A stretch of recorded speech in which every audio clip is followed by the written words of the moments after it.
بسم اللہ الرحمن الرحیم۔ میرے محترم سامعین حضرات، دنیا میں موجود ہر ایک قوم کے لیے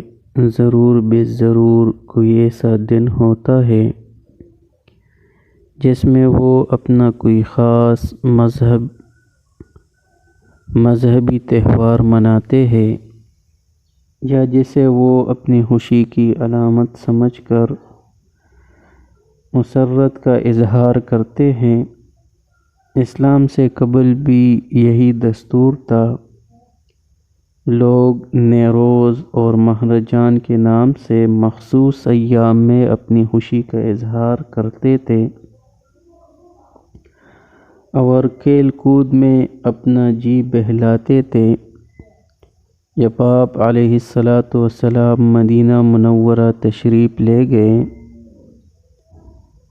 تو لوگ پھر بھی ان مخصوص دنوں میں اپنی خوشی مناتے تھے۔ نبی کریم صلی اللہ علیہ وآلہ وسلم نے ان کی اس فطری ضرورت کا احساس کرتے ہوئے فرمایا، بے شک اللہ تعالیٰ نے تمہارے لیے اس سے زیادہ بہتر 2 دن مقرر کیے ہیں،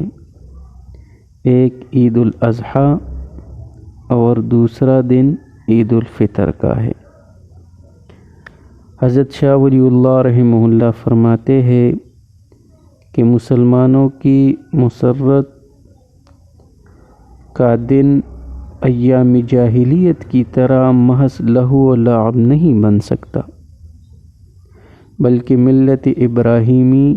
کے شعائر کو زندہ کرنے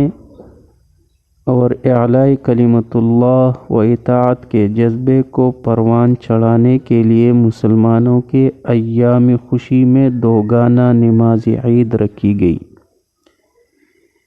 جس میں اس حقیقت کا اظہار ہے